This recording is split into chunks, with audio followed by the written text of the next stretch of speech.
Hello everyone, welcome to the channel. My name is Fuller Kamara. Today we're going to discuss the if and and function. The if function is divided into two. We have the logical test, that is the condition you want to evaluate, and then the value to return if the condition is true, and then the value to return if the condition is false. So what we are saying is, if we use if function, the if function help us to create formulas that are dynamic. That is, if we give it a condition, then that is the logical test. If our condition is based on one thing, then if that condition is true, Excel to do something. If that condition is false, then we will tell Excel to do something else.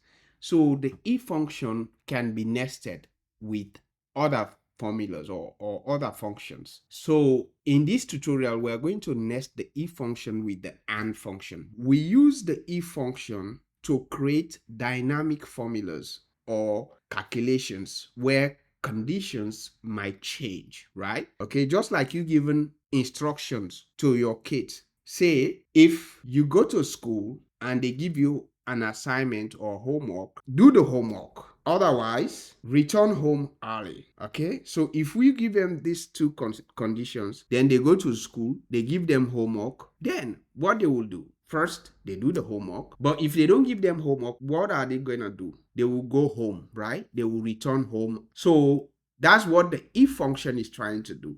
If you tell the if function that if XYZ is correct, then do Z. Otherwise, do that. That's simple, right? So that's what the if function is saying. The logical test is just the condition. That's the condition. If that condition is true, then you tell Excel to do something else. If that condition is false, you tell Excel to do something else. You can do complex calculation by using the if function. So if you know how to play with the if function, you can achieve wonders in Excel, I know there are other functions also like the sum if and all those other dynamic features. But as an auditor or accountant, knowing how to use if will help you, will save your time in calculating stuff that might lead to errors in your formulas. But if you know how to do the if function, you can calculate dynamic calculations, wherein whenever a criteria is changed, you don't have to go back and change the formula. You just need to change one thing and then Excel will do the rest of the calculation. Sometimes I use the if function to build like a preliminary analytics in audit. So the and function means all the logical tests must be true before the calculation can be done. If one of the logical tests is false, the result will be false. Okay, so that's the condition you should take into consideration. Why we have another one, which is the or, but we can cover that in another tutorial. So you can use that where one condition is true. Okay, but in this case, we're just going to cover the if and the and function. So let's get started. The calculation we're going to do is we want to calculate the employer contribution. This is not coming from any actual figures. These are made up numbers, okay? So don't take them for granted. This is just out of the blues. Here is the criteria. They say if the employee contributes less than or equal to 3% of their gross pay, what will happen? The employer will match 100% of the employee's contribution. That is, if the employee contributes 3%, the employer will contribute 3%. That's what we're saying. Otherwise, the employer will match up to the maximum of 3%. You see? So the employer says, if you contribute 3%, I will contribute 3%. But if you contribute more than 3%, I will only contribute the 3%. You see? So that's what the employer is saying. The employer tries to be fair, right? Wherein some people have a lot of money, they want to contribute, they want to save more on their retirement plan. So they might contribute 10% of their earnings or maybe 30%. So the employer says, we don't stop you to contribute more than that amount, but what we will be contributing is just the 3% that we're going to give to everybody. So it doesn't matter how much you are contributing. All we have to do is we're going to contribute 3% of what you are contributing. And then that's what the condition is saying. So they can also give like additional criteria, which I don't want to go into. They might say not to exceed X amount. Okay. That is, they can contribute 3% of your contribution. If they contribute that 3% of your contribution, and then that amount should not exceed a specific amount. Okay. So, but we don't want to go into the detail about this. Is not a retirement plan, tutorial. We are just going to use this tutorial is purely Excel. So whatever we're doing here is just how you can apply the if function in real life is what I'm trying to deliver. So it's not like I'm trying to do any retirement plan, how to calculate employer contribution. This is not the tutorial. This is just to explain how you can apply the if function in real life, right? If the employee contribution is less than 3%, then what will happen? Okay, if it is true, then we will say this times this. That's what we just needed. So we are saying if, that is the logical test, if D7, cell D7, which is the employee contribution, if the employee contribution is less than or equal to 3%, then the employer is going to contribute the employee's wages, that is times the employee contribution. So the employer is saying the employee's wages times the employee contribution will be the employer contribution. Otherwise, if that is not true, that is, if the employee contribute more than that 3%, then the employer says, well, we are still going to contribute this 5,000 times our 3%. So we are still going to contribute the 5,000 times, we're going to multiply by the 3. Let's lock that, the 3%. So it doesn't matter how much you are contributing. If you contribute more than that 3%, we are still going to contribute your wages times 3%. But that is not a percentage. I'm going to convert that into a percentage. Okay. So you see, because the employee has contributed 3% or less, that's why the employer has matched the employee contribution. But if the employee, like for example, once we get to this point, you will see the changes. So let's just drag this formula and see. So you see, when the employee contributes 3%, what happened? The employer contributes 3%, which is equal, no changes. In the situation where the employee started contributing 8%, the employer says, oh, we are still going to give you the 3%. You see? So this is what they are saying. But in real life, like the participant data testing, you have like the plan document will explain how the employer contribution is calculated, because all employers have their own way of calculating the employer contribution. So the calculation might be different from one employer to another. But when you know how to use Excel, no matter how they twist it, you still know how to calculate based on your interpretation of the plan document. So you see, so now you can see when the employee contributes 8%, you can see here what the employee has contributed, but the employer has still contributed like $600. This is how to use Excel. So now let's prove our calculation to make sure our calculation is correct. So we are going to say this divided by this. Then we can see how much the percentage, right? Because we are saying we will only use 3%. So you can see it doesn't matter how much the employee contribute.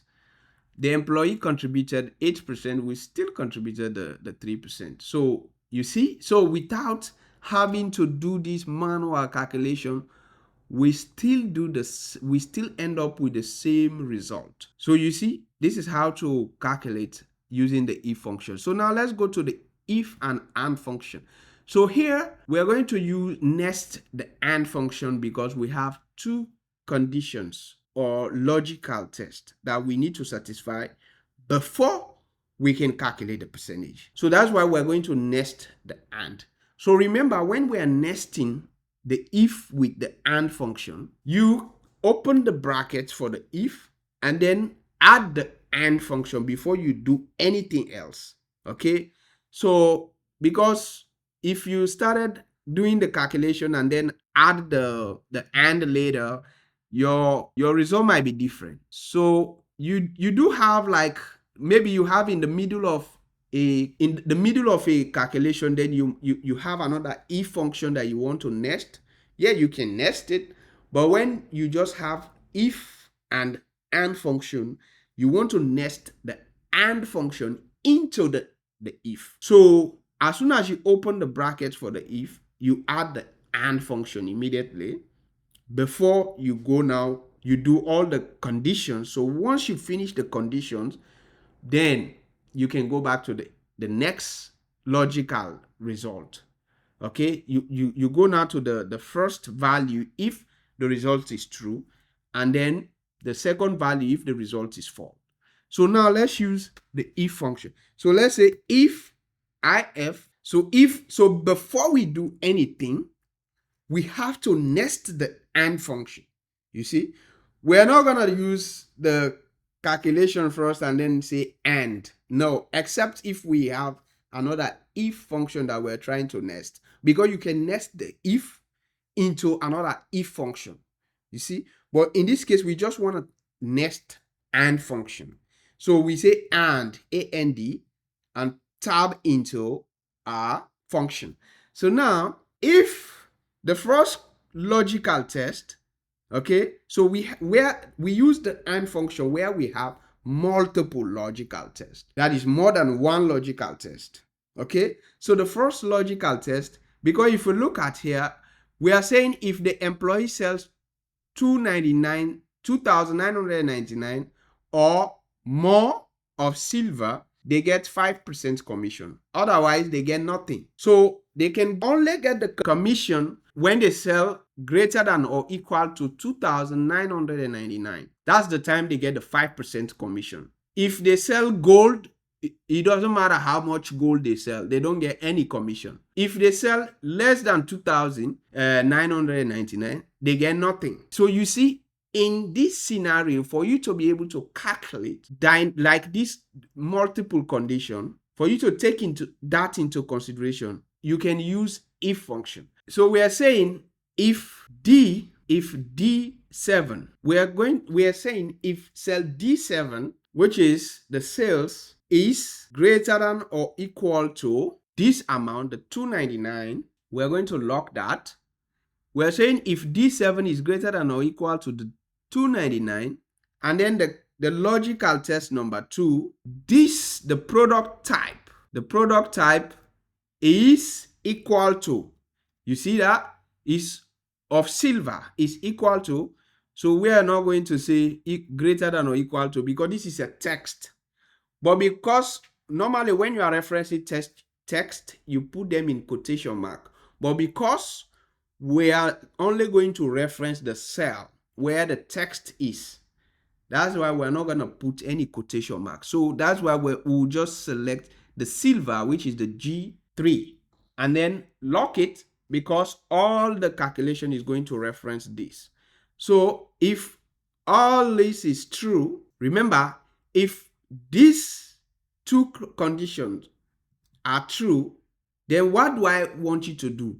I say this, that is the D7, which is the sales commission that the sales that the employee make, times, we multiply it by this 5%. If the condition is false, we are going to return blank. So when you use the 2 double quotation mark, mean blank, get a blank cell. That is, the cell will look like there was no formula in there. So you see right now, if you look, you feel like there is no formula until you click on it.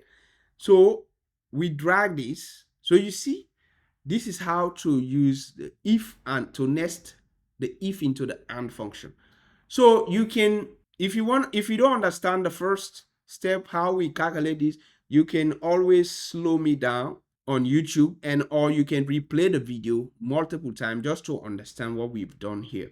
So you see, this is how to nest the if and the and function. So you can see when the sales was 2,000, it is less than 2,999.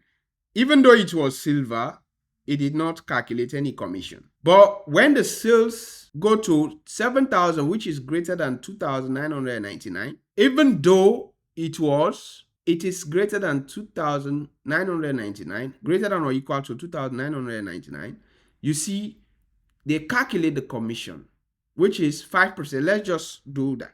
Let's just say this times 5%. So you see 350. But because you can see, because we have multiple criteria that we have to consider, that's why we use the if function. So let's say we change this. Now we say, oh, this was supposed to be gold. So we say gold. So you see, now no commission, right? Or we say, oh yeah, this one that we classify as gold is actually silver. So you see, the commission is automatically calculated. So this is how you create dynamics. Let's say we change this again to silver. We got that. So this is how to use the if and the and function to create complex formulas that dynamically change if the condition changes. Okay, remember, this is the logical test. This is the first logical test, and you also have the silver as the second logical test. So until these two becomes true before this is calculated. So because even though this was true, the silver is true, but because the sales is less than 2,000, you see, there was no calculation. So let's just change this to 3,000. You see, it calculates the commission. So this is how to use the if and the and function to create dynamic formulas. Thank you for watching. Please don't forget to subscribe. Like if you like the video. See you in the next video. Thank you.